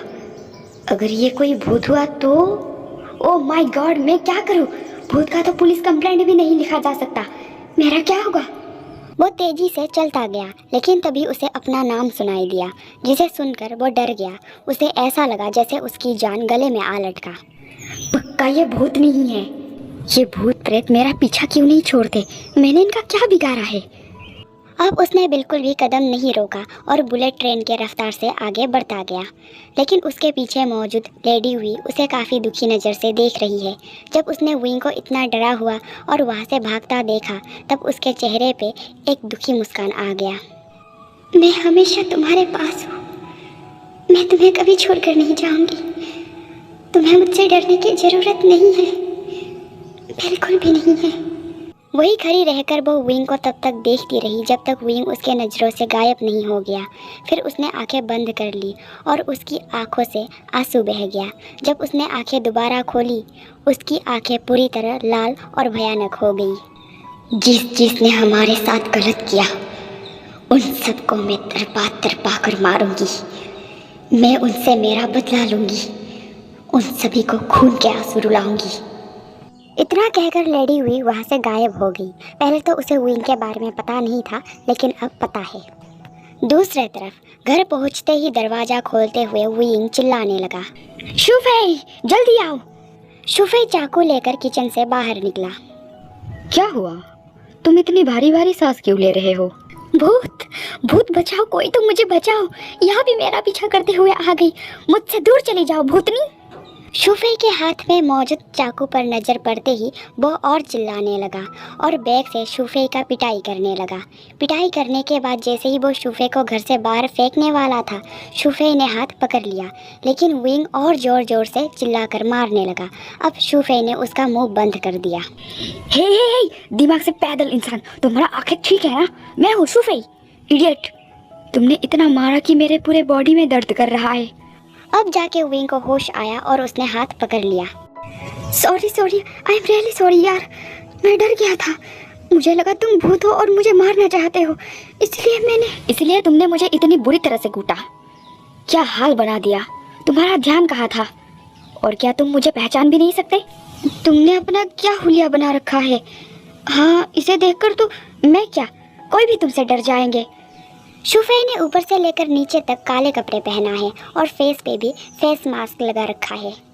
आज पूरा दिन मुझे वक्त नहीं मिला, इसलिए मैंने फेस मास्क अभी लगाया है। तुम्हारे लिए खाना बना रहा था। और ये कपड़ा, क्या तुम्हें पता नहीं मैं ऐसे ही कपड़े पहनता हूँ? तुमने ये चाकू क्यों लिया है? कोई चाकू लेकर घर में घूमता है भला? पागल लड़का, मैं हम दोनों के लिए खाना बना रहा था, सब्जी काट रहा था, तभी तुमने जोर से चिल्लाया। क्या हुआ होगा यही देखने के लिए जैसा था वैसा ही तुम्हारे पास आ गया और तुमने मुझे गद्दे रजाई के तरह धो दिया। सुन लो, तुम्हारे वजह से मेरे बॉडी में दर्द हो रहा है। विंग गला फाड़ फाड़ के रोने लगा। हे, मैं तो मजाक कर रहा था, मुझे कुछ भी नहीं हुआ है। मुझे माफ़ कर दो, मैं काफ़ी ज़्यादा डर गया था। मुझे लगा तुम भी मुझे मारना चाहते हो। हाँ, बस करो अब। पागल, मैं तुम्हें क्यों मारूंगा? एक मिनट, क्या तुमने कहा तुम भी मुझे मारना चाहते हो? इसका मतलब क्या है? बताओ मुझे, बताओ। विंग के बात को सुनने के बाद पहले तो शुफई ने बिठाया, उसके बाद पानी दिया। पहले तो ये पानी पी लो और थोड़ा शांत हो जाओ, फिर मुझे पूरी बात अच्छे से बताना। पानी पीने के बाद विंग ने शांत होने की कोशिश किया, लेकिन अभी भी बहुत डरा हुआ नजर आ रहा है। इसलिए शुफई ने साथ बैठकर हाथ पकड़ लिया। बेवुशन, मैं तुम्हारे साथ हूँ। क्या हुआ था बताओ? मेरे पीछे कोई है, वो मुझे नुकसान पहुंचाना चाहती है। हे डूड, ये तुम क्या बोल रहे हो? तुम्हारा तो किसी के साथ दुश्मनी भी नहीं है, तो कोई तुम्हारे साथ ऐसा क्यों करेगा? पता नहीं, लेकिन कोई तो है जो मुझ पर नज़र रख रहा है। और हाँ, ये सब पहली बार नहीं हो रहा। इस तरह के हादसा मेरे साथ पहले भी हो चुका है। उसने अपने साथ हुई सारी बातें बताया, जिसे सुनने के बाद शूफे की तो तोते उड़ गए और अब तो वो भी घबराने लगा। ये सब तुम्हारे साथ कब से हो रहा है और तुम मुझे अभी बता रहे हो? क्या तुम मुझे ये सब बताना भी ज़रूरी नहीं समझते? तुम मुझे कब बताने वाले थे? तुम मेरे वजह से वैसे ही काफ़ी परेशानी में हो। मैं तुम्हें और परेशान नहीं करना चाहता था। इडियट, इसमें परेशान करने वाला क्या बात है? मैं तुम्हारा बेस्ट फ्रेंड हूँ, है ना? विंग ने हाँ में सिर हिलाया। तो फिर तुम मुझसे प्रॉमिस करो, आज के बाद तुम मुझसे कभी कुछ नहीं छुपाओगे और सब सच सच बताओगे। लेकिन डूड, फैमिली के नाम पर तुम्हारे पास मैं और मेरे पास सिर्फ तुम हो। अगर हम एक दूसरे को अपनी परेशानियां नहीं बताएंगे, एक दूसरे के तकलीफ़ में मदद नहीं करेंगे, एक दूसरे के काम नहीं आएंगे, तो फिर इस दोस्ती का क्या मतलब? क्या मैं तुम्हें अपनी बातें और परेशानी नहीं बताता? हाँ, लगता है तुमने मुझे सिर्फ अजनबी ही समझा है। ऐसा नहीं है, मैं भी तुम्हें दिल से अपना दोस्त मानता हूँ शूफे। आज के बाद मुझसे कुछ भी मत छुपाना, जो भी तुम्हारे साथ हो, चाहे अच्छा या बुरा, तुम मुझसे शेयर करोगे, प्रॉमिस? हाँ, मैं तुमसे कुछ भी नहीं छुपाऊंगा। इसी तरह बातें क्लियर करने के बाद दोनों डिनर करके सो गया, लेकिन विंग को नींद नहीं आ रहा और वही उसके बगल में मौजूद शूफे घोड़े बेचकर सो रहा है। विंग ने नज़र एक बार शूफे पे किया और मुस्कुराने लगा। फिर आज उसके साथ जो भी हुआ उस बारे में सोचने लगा। उस अनजान महिला की आवाज़ उसके कानों में गूंज रहा है। वो कौन थी?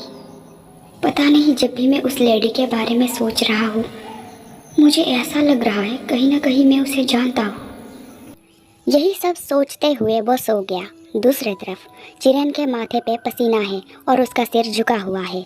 उसके पीछे डॉक्टर फैंग छुपा हुआ है और डर से कांप रहा है, क्योंकि सामने मैजिशियन मौजूद है और वो भयानक लाल आंखों से उन दोनों को घूर रहा है। चिरन ने हिम्मत करके कुछ कहने की कोशिश किया, लेकिन इससे पहले ही मैजिशियन ने अपना हाथ आगे किया। लगता है तुझे उस आत्मा के हाथों मरने को ही छोड़ देना चाहिए। जब वो आत्मा तेरा खून चूसेगी तभी तुझे समझ आएगा, है ना? यह सुनने के बाद चिरन मैजिशियन के पैर में गिर गया। नहीं, ऐसा मत कीजिए। मैं उस लड़के को ढूंढ रहा हूँ, लेकिन वो मुझे नहीं मिल रहा। मैंने उस लड़के को हर जगह ढूंढा। प्लीज़ मुझे थोड़ा और वक्त दीजिए। उस लड़के को मैं जल्द से जल्द ढूंढकर आपके पास ले आऊँगा, मेरा यकीन कीजिए। लेकिन मैजिशियन ने एक जोर का लात मार दिया। अगर तू जल्द ही उस लड़के को मेरे सामने नहीं लाया तो याद रखना, वो आत्मा तो तुझे बाद में मारेगी। उससे पहले मैं तुझे कच्चा चबा जाऊंगा। अब यहाँ से निकल जा और तब तक अपना मनहूस चेहरा मत दिखाना जब तक उस लड़के को ढूंढकर मेरे पास नहीं ले आता, समझा? इतना कहकर मैजिशियन वहां से गायब हो गया। अच्छा फंसा हूँ मैं। एक तरफ वो भूतनी और दूसरी तरफ ये सन की मैजिशियन। कहाँ ढूंढूं उस लड़के को? हर जगह तो ढूंढ लिया, लेकिन पता नहीं उस लड़के को जमीन खा गया या आसमान निकल गया। वो सिर पीटने लगा। मिस्टर लैन, अब ऐसे काम नहीं चलेगा। तुम जितना ज़्यादा हो सके अपने आदमियों को जगह जगह उस लड़के को ढूंढने के लिए लगा दो। अब हमें उस लड़के को ढूंढने के लिए ज़्यादा मेहनत करना होगा। मैंने भी अपने आदमियों को ढूंढने में लगा दिया है। इस तरह सर पर हाथ रखने से कुछ भी नहीं होगा। चलो अभी हम भी उस लड़के को ढूंढते हैं। फिर डॉक्टर फैंग चिरन के साथ वहां से निकल गया। फिर आधी रात को विंग ने सपने में एक महिला, एक आदमी और उन दोनों के साथ एक छोटा सा बच्चा को देखा। दोनों व्यक्ति बच्चे से बहुत प्यार कर रहे थे, लेकिन विंग को सपने में मौजूद लोगों का चेहरा अच्छे से दिखाई नहीं दे रहा। लेकिन इतना पता है कि वो तीनों कार से कहीं जा रहे हैं। लेकिन अचानक से उनके सामने एक ट्रक आ गया और चिल्लाते हुए विंग जाग गया। उसकी आवाज़ सुनकर शूफे भी जाग गया। हे डूड, क्या हुआ? आवाज़ सुनकर विंग ने नज़र शूफे पे किया। क्या हुआ? क्यों चिल्ला रहे हो? कुछ नहीं, मैंने शायद एक बुरा सपना देखा। विंग ने सपनों में जो देखा ये उसके बचपन की कुछ यादें हैं जिसे वो पूरी तरह भूल चुका है। लेकिन लेडी वी से सामना होने के बाद उसका पूरा दिमाग हिल चुका है, जिसके वजह से उसे अपने बचपन की थोड़ी थोड़ी यादें सपनों में दिखाई देने लगा है। विंग को ऐसा लगता है जैसे वो उस अनजान महिला को कहीं ना कहीं जानता है, लेकिन कैसे। फिर अब वांग जी विंग को पाने के लिए तरह तरह के तरीके सोच रहा है, लेकिन उसे कुछ भी समझ नहीं आ रहा। वही दूसरे तरफ सिचेन डाइनिंग टेबल पे बैठा है और बहुत गहरी सोच में डूबा हुआ है। उसके जैसा ही सेम हाल उसके डैड चिंगहेंग जुन का भी है। फिर वांग जी डाइनिंग टेबल पे पहुंचा और अपना खाना खाने लगा। उसका ध्यान किसी पे नहीं है और ना ही वो किसी से कुछ कह रहा है। साथ ही मौजूद लोग भी खामोश है, जबकि तीनों व्यक्ति अपने अपने सोच में डूबे हुए हैं। लेकिन मैडम लैन और यानली की नज़र तीनों पे है। इन तीनों बाप बेटों को क्या हुआ है? ये लोग इतने खामोश क्यों है? वांग जी का हाल समझ आती है, लेकिन इन दोनों को क्या हुआ? ब्रेकफास्ट के बाद सभी ऑफिस के लिए निकल गए और मैडम लैन ने अपनी सेक्रेटरी को कॉल की, जो लैन कंपनी में ही है। यांगमी, कल ऑफिस में क्या क्या हुआ था? मुझे सब कुछ A to Z जानना है। Okay boss. मैडम लैन भी एक बिजनेस वूमेन है। वो हस्बैंड के कामों में हाथ बटाती है और ऑफिस में उसकी एक अलग ही पहचान है। फिर शाम हो गया और मैडम लैन इधर से उधर चक्कर काट रही है, क्योंकि कंपनी में जो हुआ उसे यांगमी की मुंह से सुनने के बाद वो बस खामोश बैठ गई।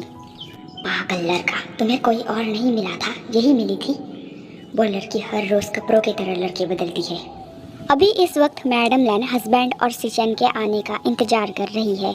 तभी बेल बजने की आवाज़ आया और उसने चेहरे पर मुस्कुराहट लाने की कोशिश की, लेकिन कर नहीं पा रही। कर भी कैसे पाती? मियाओ के बारे में जानने के बाद उसे धक्का जो लगी। फिर चिंगहेंग जुन और सिचेन अंदर पहुंचा। उन दोनों के पीछे पीछे वांग जी भी पहुंच गया। मैडम लैन ने तीनों के चेहरे पे नज़र किया। देखा चिंगहेंग जुन और सिचेन के चेहरे पे 12 बजे हुए हैं। वांग जी अपनी नो इमोशंस वाले चेहरे के साथ ही है। इन दोनों को भी तो उस लड़की के बारे में पता है। खैर छोड़ो, मैडम लैन ने तीनों का वेलकम किया। फिर रात के 12 बजे मैडम लैन कमरे से चोरों की तरह निकलकर धीरे धीरे कदम बढ़ाते हुए सिचेन के रूम के तरफ बढ़ रही है। पहुंचकर जैसे ही वो नॉक करने वाली थी, उसके कंधे पर किसी ने हाथ रखा। डर के मारे वो चिल्लाने ही वाली थी, लेकिन किसी ने उसके मुंह पर हाथ रखा और जब उसने नज़र पीछे किया, देखा ये तो उसका हस्बैंड है। मिस्टर लैन, ये सब क्या है? क्या आप मुझे मारना चाहते हैं? आधी रात को मुझे डरा क्यों रहे हैं? और आप यहाँ क्या कर रहे हैं? देखो जरा कौन बोल रही है। पहले तुम बताओ, तुम यहाँ क्या कर रही हो? दोनों की आवाज़ सुनकर सिचेन ने दरवाज़ा खोला। देखा उसकी मॉम डैड उसके दरवाजे के बाहर तू तू मैं कर रहा है। फिर तीनों लिविंग रूम में बैठ गया। सबके सब थोड़ा परेशान है। तीनों यही सोचने में लगा हुआ है, आखिर वांग जी उस लड़की को कैसे पसंद कर सकता है। ये तीनों ही वांग जी और मियाओ को साथ होने नहीं देना चाहता। कुछ भी हो जाए, लेकिन ये तीनों उन दोनों को कभी एक होने नहीं देंगे। फिर सिचेन खड़ा हो गया। मॉम, डैड, आप दोनों भी वही सोच रहे हैं जो मैं सोच रहा हूँ, है ना? हाँ, हम भी वही सोच रहे हैं जो तुम सोच रहे हो। तो ठीक है, कल से मिशन वांग जी और मियाओ का ब्रेकअप स्टार्ट। यहाँ इन तीनों ने ब्रेकअप करवाने का ठान लिया है और वही वांग जी ने तो आज तक किसी को प्रपोज तक नहीं किया। दूसरी तरफ वांग जी अपने रूम में बेड पर लेटा हुआ है और फ़ोन पे विंग के फ़ोटो को देखे जा रहा है। वो सोच रहा है उसे विंग से बात करना चाहिए और अपनी फीलिंग्स के बारे में बताना चाहिए। फिर उसने लूमिंग को कॉल करके कुछ काम दिया और इस बात से अनजान की खिड़की के बाहर लेडी वी की आत्मा उसे काफ़ी गुस्से से घूर रही है। वो मुस्कुराते हुए सो गया। फिर सुबह वांग जी बिना ब्रेकफास्ट किए ही ऑफिस के लिए निकल गया।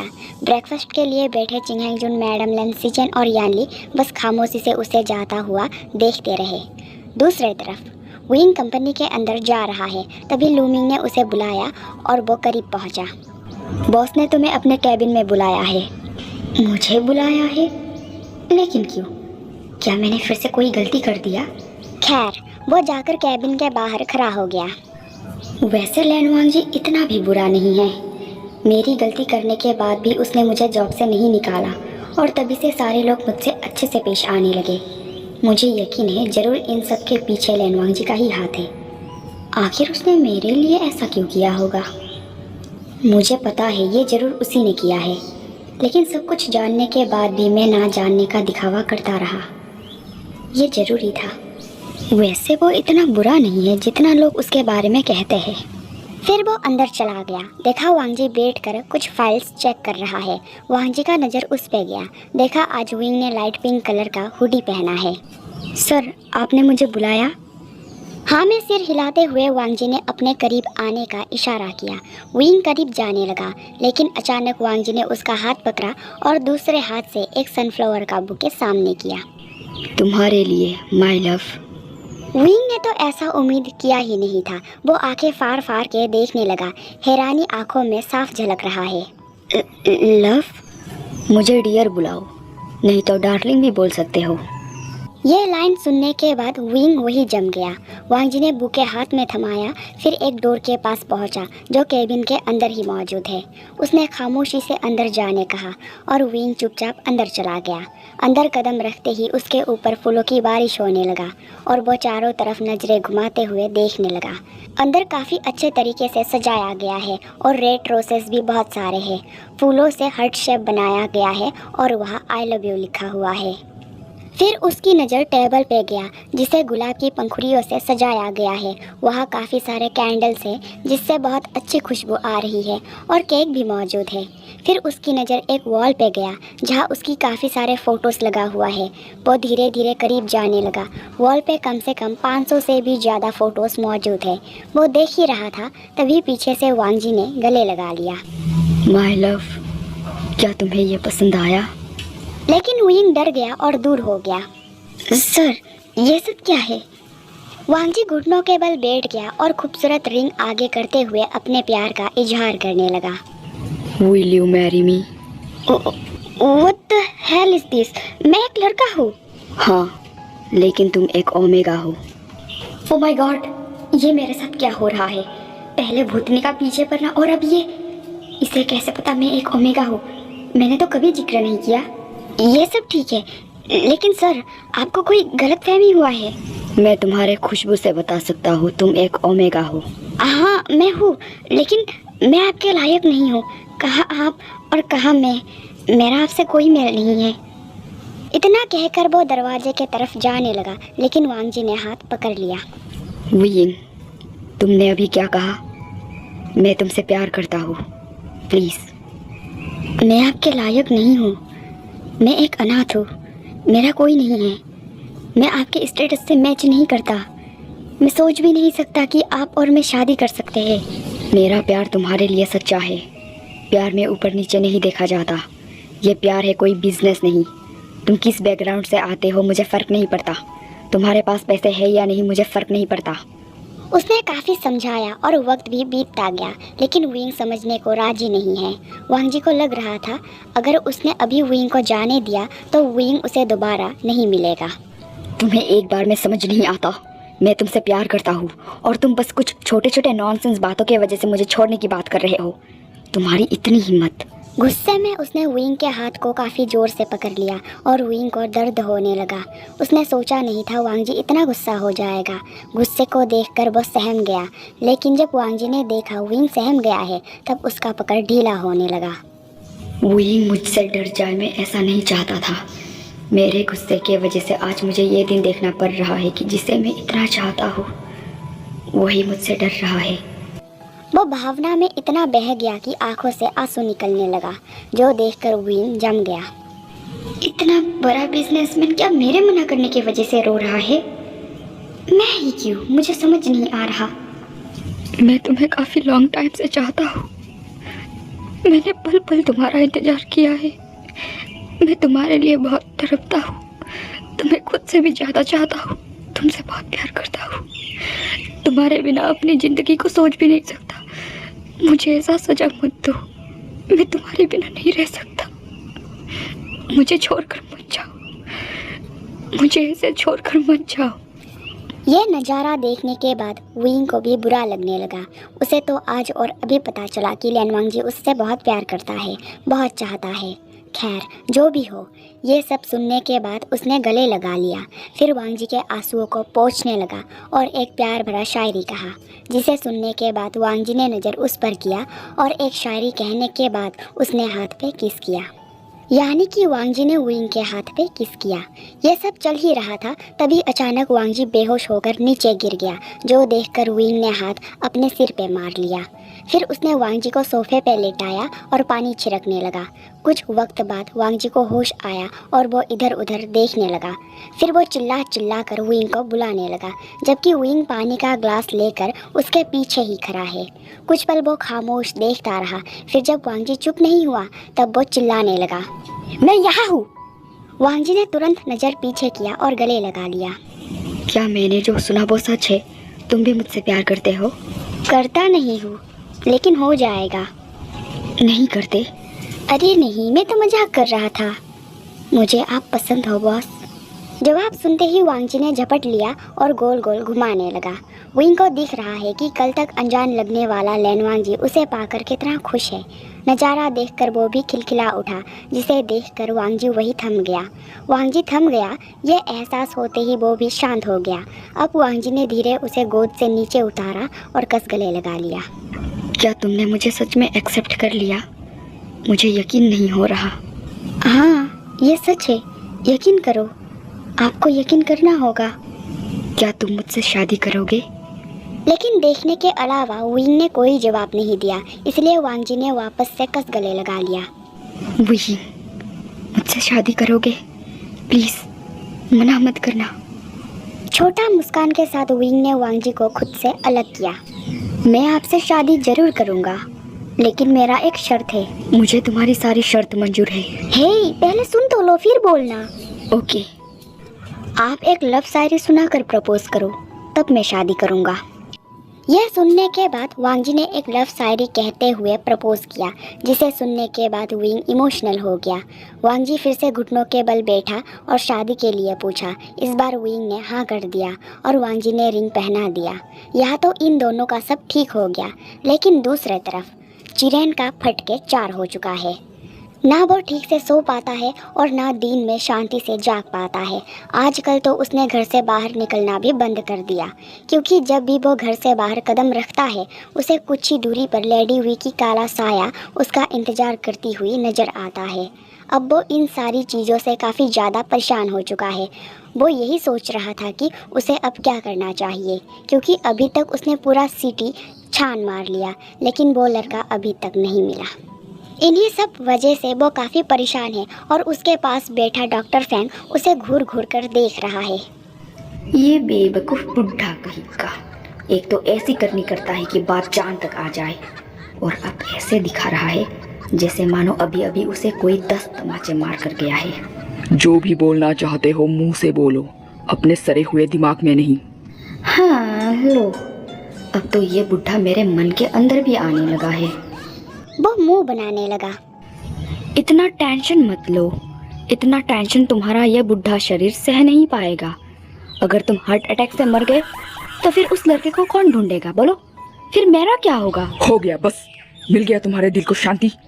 ऐसा लगता है मुझे वो भूतनी तो बाद में मारेगी, पहले तुम्हारे इस काले शब्द से ही मैं मर जाऊंगा। काला जुबान कहीं का। चिरैन ने काला जुबान बोला। यह सुनते ही डॉक्टर फैंग गुस्से से लाल पीला हो गया। मिस्टर लैन, तुम्हारा तमीज कहाँ गया? तुमने मुझे काला जुबान कहा, तुम्हारा इतना हिम्मत? आग तो दोनों तरफ से लगा हुआ था। अब दोनों कुत्ते बिल्ली के तरह लड़ने लगे और वही मौजूद लेडी हुई की आत्मा को यह सब देखकर शांति मिल रही है। उसकी आंखों से ऐसा लग रही है जैसे मानो प्यासा को पानी मिल गया। चिरैन और डॉक्टर फैंग के बीच हो रहे तू मैमे का वो पूरा मजा ले रही है। धीरे धीरे उसकी मुस्कुराहट गुस्से में बदलने लगी और वही गुस्सा शैतानी मुस्कान में बदल गया।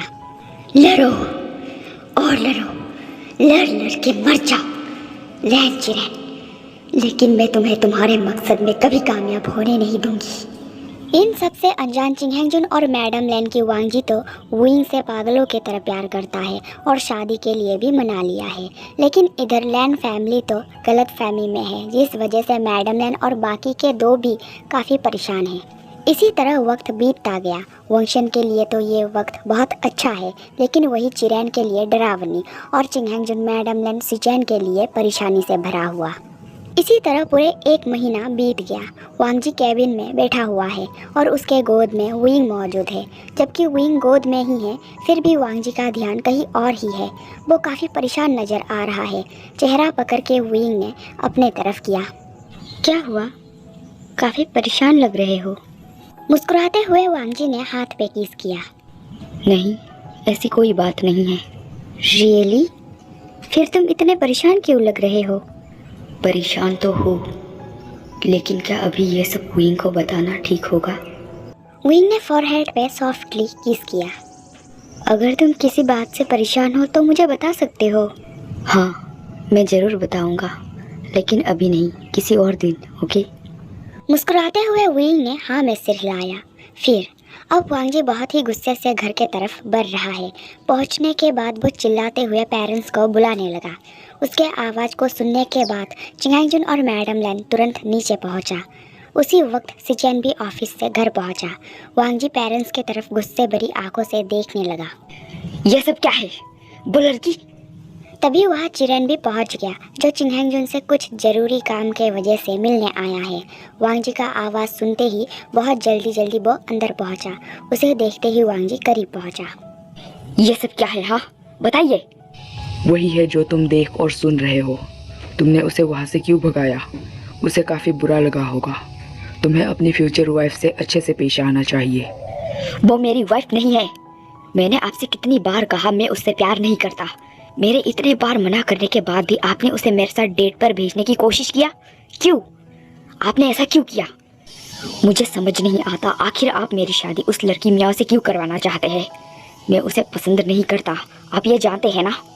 फिर भी आप मेरे साथ ज़बरदस्ती कैसे कर सकते हैं? तुम अभी बच्चे हो, तुम्हें पता नहीं तुम्हारे लिए कौन सही है और कौन गलत। मैं ये तुम्हारे भलाई के लिए कर रहा हूँ बेटा। मेरी बात मानो, मियाओ से अच्छे से पेश आओ। कभी नहीं, मैं कभी भी उस लड़की को नहीं अपनाऊंगा। इतना कहकर वांग जी रूम पहुंचा और बहुत जोर से दरवाज़ा बंद कर दिया। गग, ये सब सही नहीं है। आपको वांग जी के साथ ज़बरदस्ती नहीं करना चाहिए। लेकिन चिरेन ने हाथ दिखाते हुए रुकने कहा और चेहरा दूसरी तरफ घुमा लिया। मैं जो भी कर रहा हूँ उसके भलाई के लिए कर रहा हूँ। लेकिन तुम्हारा बेटा इतना गुस्सा क्यों कर रहा है? क्या तुमसे एक काम भी नहीं होता? जाओ और उसे शादी के लिए मनाओ, समझे? इतना कहकर वो भी अपने घर के लिए निकल गया।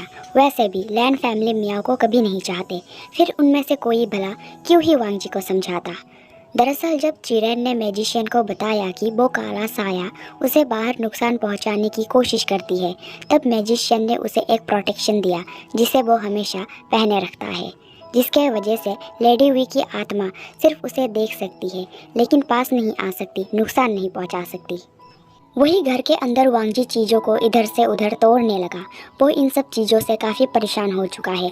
तोड़फोड़ करने के बाद उसने नज़र पूरे कमरे पर किया जो पूरी तरह बर्बाद हो चुका है।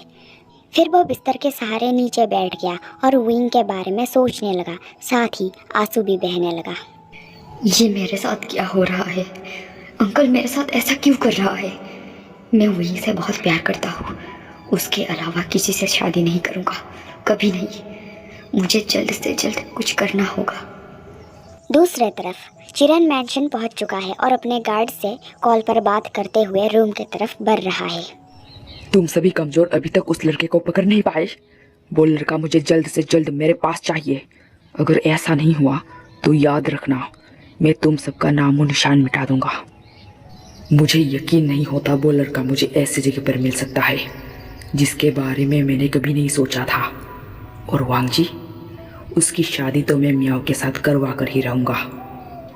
फिर वह मौजूद विंग के फोटोज को जलाने लगा। तुम मेरे घर की अर्शी नहीं, बल्कि मेरे फैमिली को सुरक्षा के लिए देने वाली आहुति हो। मैं जल्द ही तुम्हें मैजिशियन के हवाले कर दूंगा।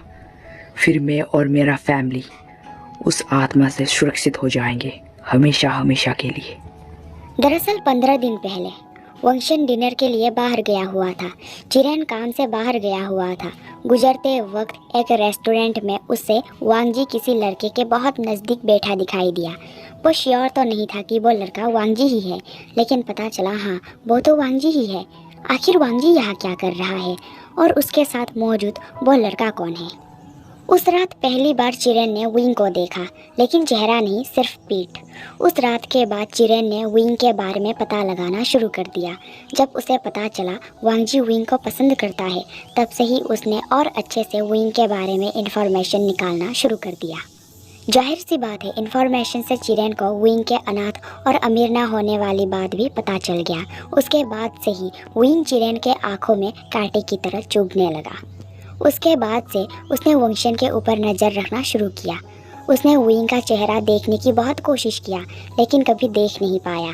दरअसल जब भी वो देखने की कोशिश किया करता था, कुछ ना कुछ परेशानी आ जाता था, जैसे कि कभी सामने वांगजी आ जाता था तो कभी कोई दूसरा इंसान। एक बार तो उसे चोर समझकर पब्लिक पीटने ही वाला था, लेकिन किसी तरह वो वहाँ से बचकर निकल गया। फिर भी बुड्ढे को अकल नहीं आया।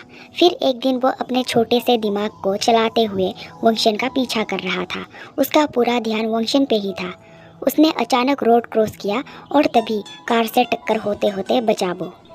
अपनी मौत को इतने करीब से देखकर उसे थोड़ा अकल आया। उसके बाद वंशन पे वो खुद नज़र ना रखकर नज़र रखने के लिए उसने जासूस हायर किया, और एक जासूस को तो स्पेशली विंग की हर पल और हर मोमेंट की फ़ोटो खींचने के लिए रखा गया। अब चिरेन विंग को देखने के लिए मरे जा रहा था। देखो जरा इस बुढ़े को, इतना तो वांगजी भी विंग के लिए ऑब्सेस नहीं है जितना ये है। फिर वंशन के पीछे जासूस छोड़े 2 दिन हो चुके थे, और इन 2 दिनों में विंग की करीब 400 से भी ज़्यादा फ़ोटोज़ जासूस ने चिरेन को भेजा। फ़ोटोज़ देखने के बाद अपने कमरे में मौजूद चिरेन भयानक तरीके से चिल्ला उठा। जिन जिन सर्वेंट ने सुना होगा, सबको यही लगा होगा कि चिरेन का शायद आत्मा शरीर से निकल गया। कमरे में जाकर देखने की किसी की भी हिम्मत नहीं हो रहा था, लेकिन किसी को तो जाना ही था। वही अपने कमरे में सो रहे डॉक्टर फैंग ने भी चिरेन की भयानक आवाज़ को सुना, जिसे सुनने के बाद वो तो सीधा बिस्तर से नीचे ही गिर गया। फिर जैसे ही कमरे से बाहर पहुंचकर देखा, सभी सर्वेंट चिरेन के रूम के तरफ ही देखते हुए नजर आया। मिस्टर लैन को क्या हुआ? वो इतने जोर से क्यों चिल्लाया? पता नहीं उन्हें क्या हुआ। जब वो कमरे में गए थे तब उन्होंने कमरे में किसी को भी आने से मना कर दिया था। तभी फिर से चिल्लाने की आवाज़ आया, जिसे सुनने के बाद सभी सर्वेंट वहाँ से बुलेट ट्रेन की रफ्तार से भाग निकला। अब बचा था तो सिर्फ और सिर्फ डॉक्टर फैंग। इस बुढ़े को क्या हुआ? कहीं इसे उस भूतनी ने तो पकड़ नहीं लिया? क्या करूं? देखूं या ना देखूं? तभी कमरे से चीज़ें टूटने की आवाज़ आने लगा, और डॉक्टर फैंग हिम्मत करके धीरे धीरे कमरे के पास जाने लगा। मिस्टर लैन, हे मिस्टर लैन, जिंदा हो ना? क्या हुआ? तुम चिल्ला क्यों रहे हो? मिस्टर लैन, कुछ तो बोलो, मेरी जान निकले जा रही है। डर को साइड में रखकर वो कमरे के अंदर धीरे धीरे चला गया। अंदर पहुंचकर जो देखा, आंखों पे यकीन नहीं हुआ। पूरा कमरा टूटे हुए चीज़ों से भर चुका है। पूरा कमरा इधर उधर बिखरा हुआ है। कमरे के हर जगह पे फ़ोटोज़ पड़े हुए हैं, और चिरेन एक फ़ोटो से भरे टेबल के पास खड़ा है। उसके हाथ में एक फ़ोटो है जिसे वो देख रहा है। धीरे धीरे डॉक्टर फैंग करीब पहुंचा और चेहरे को देखने की कोशिश करने लगा। जैसे ही उसने चेहरा देखा, काफ़ी ज़्यादा डर गया। चिरेन की आंखें गुस्से से और हैरानी से लाल है। ऐसा लग रहा है किसी भी वक्त आंखें निकलकर ज़मीन पे गिर जाएगा। साथ ही शरीर भी काँप रहा है। लेकिन डॉक्टर फैंग क्या करता, वो चिरेन को छोड़कर नहीं जा सकता। उसने आवाज़ लगाया, वो लड़का मिल गया। क्या कहा? मैजिशियन ने जिस लड़के को ढूंढने के लिए कहा था, वो लड़का मिल गया। चिरेन के हाथ में मौजूद फोटो को लेकर तुरंत डॉक्टर फैंग खुद देखने लगा। देखा फोटो में मौजूद लड़के के गले पे वही लाल रंग के अर्धचंद्र का निशान बना हुआ है। इसे देखने के बाद खुशी के मारे उसने चिरेन को गले लगा लिया। वाह वाह वाह, तुमने तो कमाल कर दिया मिस्टर लैन। आखिर वो लड़का हमें मिल ही गया। हमारे इतने दिन की मेहनत रंग लाई। मिस्टर लैन, मैं बहुत खुश हूँ। अब हम बच जाएंगे। अब हमें उस आत्मा से डरने की जरूरत नहीं है। वो पागलों की तरह नाचने लगा। इतना खुश होने की जरूरत नहीं है। यह सुनने के बाद डॉक्टर फैंग रुक गया। तुम्हारे कहने का क्या मतलब है? ये वही लड़का है ना जो हमें उस आत्मा से छुटकारा दिलाएगा? ये लड़का? ये क्या? ये तो हमारा वांगजी है ना? वो इस लड़के के इतने करीब। चिरेन ने वंशन के कुछ फोटोज दिखाया, जिसमें वंशन ने एक दूसरे को गले लगाया हुआ है। साथ ही वांगजी ने विंग का हाथ भी पकड़ा हुआ है। ये लड़का वांगजी के कंपनी में काम करता है। और कुछ है तो अभी बता दो। वांग जी इस लड़के को पागलों की तरह चाहता है, शादी करना चाहता है। क्या ये एक लड़का है? और क्या सुनना बाकी रह गया? लड़का जरूर है, लेकिन ये लड़का एक ओमेगा है, इसीलिए तो ये इतना स्पेशल है, वांग जी के लिए भी और मैजिशियन के लिए भी। फिर तो खेल यही खत्म। अब हमें कोई नहीं बचा सकता। अब हमें वो आत्मा मार डालेगी। ऐसा कुछ नहीं होगा, मैं उस लड़के को जरूर मैजिशियन तक पहुंचाऊंगा। हाँ, तुम तो ऐसे बोल रहे हो जैसे कि वांग जी एक बच्चा है जो उस लड़के को तुम्हें दे देगा। क्या तुम वांग जी के गुस्से से वाकिफ नहीं हो? वो कितना खतरनाक है, बिल्कुल एक साइको। और यह तो बात उसके बॉयफ्रेंड का हो रहा है। अगर उसे भनक भी लगा कि हम उसके पार्टनर को मारना चाहते हैं तो वो तो हमें कच्चा ही चबा जाएगा। अब क्या होगा? घबराओ मत, सब ठीक हो जाएगा। मैं पता लगाऊंगा। उस लड़के तक पहुंचने के लिए हमें कुछ ना कुछ रास्ता जरूर मिलेगा। उसी दिन से वो दोनों वंगशन के पीछे हाथ मुंह धोकर पड़ गया। वांगजी पे नज़र रखने के लिए चिंगहंगजुन को बिना बताए चिरेन लैंड मेंशन गया हुआ था। वही उसने चिंगहंगजुन और मैडम लैन की बात सुन लिया। इसी तरह उसे वांगजी और मियाओ के बारे में पता चला। फिर उसने मियाओ के बारे में और ज़्यादा इन्फॉर्मेशन इकट्ठा किया। इन्फॉर्मेशन से उसे वांगजी और मियाओ के रिलेशनशिप की गलतफहमी के बारे में पता चला। इसी मौके का फ़ायदा उठाने के लिए उसने मियाओ से मिलने के लिए एक रेस्टोरेंट में बुलाया, जहां मियाओ ऐसे तैयार होकर आई जैसे मिस यूनिवर्स का ट्रॉफी जीतकर आई हो। जो देखने के बाद चिरेन अजीब नज़र से देखने लगा और मियाओ उसके पास जाकर बैठ गई। फिर वो हद से भी ज़्यादा मीठी मीठी बातें करने लगी, जिसे सुनने के बाद चिरेन परेशान हो गया। लेकिन मियाओ चुप होने का नाम ही नहीं ले रही थी। तभी चिरेन ने मियाओ के सामने कार्ड रखा। जितना चाहिए उतना अमाउंट इससे ले लो, नहीं तो तुम ये पूरा कार्ड भी रख सकती हो। मियाओ कंफ्यूज नज़र से देखने लगी। मैं चाहता हूँ तुम वांग जी से शादी करो, इसके बदले मैं तुम्हें मुंह मांगी कीमत दूंगा।